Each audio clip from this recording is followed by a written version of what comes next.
From Washington, this is VOA News.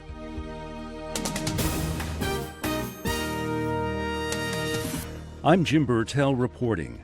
On the eve of becoming Zimbabwe's president, Emmerson Mnangagwa is pledging to be a servant of the people with a goal of progress through unity.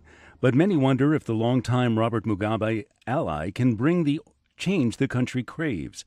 Already, the main opposition group says it has not been invited to his inauguration Friday. Meanwhile, Zimbabwe's ruling party says prosecuting Robert Mugabe was never part of the plan in his removal. Mugabe and his wife Grace remain in the capital, Harare. Iraqi military officials say they've launched an operation to clear the last Islamic State fighters from positions in the desert bordering Syria. In a statement, the military said troops from the Iraqi army and Shiite Popular Mobilization Forces were taking part in the campaign. The Reuters news agency quoted Army Colonel Salah Karim as saying the objective is to prevent remaining IS groups from disappearing into the desert region and using it as a base to launch future attacks. The Argentine Navy says an abnormal sound that was consistent with an explosion was detected in the South Atlantic Ocean around the time that a missing submarine sent its last signal. Gillian Kitchener reports. As the search for a missing Argentine submarine ramps up Thursday, the country's Navy says a sound consistent with an explosion was detected in the South Atlantic Ocean around the same time the vessel sent its last signal. We received information of an abnormal, singular, short, violent, non-nuclear event that was consistent with an explosion. The Navy captain said they have yet to determine the cause of the so-called explosion or whether the ARA San Juan with 44 crew on board could have been attacked on November 15th.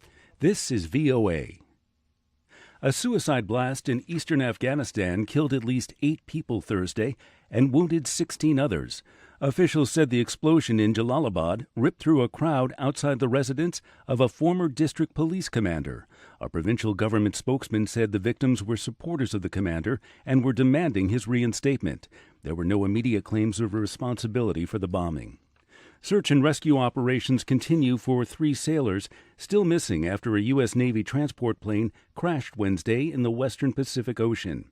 The Navy said the aircraft plummeted into the sea about 925 kilometers southeast of Okinawa while it was on a routine mission taking passengers and cargo to the USS Ronald Reagan aircraft carrier. It said the 8 people were rescued soon after the crash and are reported in good condition. The holiday season officially kicked off in the U.S. Thursday with the annual Macy's Thanksgiving Day Parade in New York. U.S. President Donald Trump reached out to U.S. troops around the world to thank them for their sacrifice. Hello, everybody, and happy Thanksgiving. You're very, very special people to me and to everybody in this country, that I can tell you. And I've got 5 deployed units bravely representing each branch of our armed forces. Mr. Trump is celebrating the holiday at his oceanfront Mar-a-Lago resort in Florida.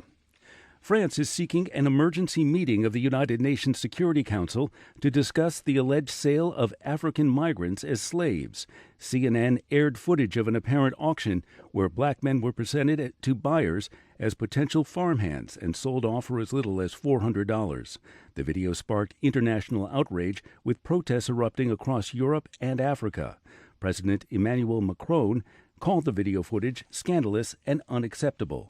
A French diplomat says the Security Council will be meeting on this sometime next week. U.S. Secretary of State Rex Tillerson says violence in Myanmar's Rakhine State targeting Muslims Rohingya qualifies as ethnic cleansing.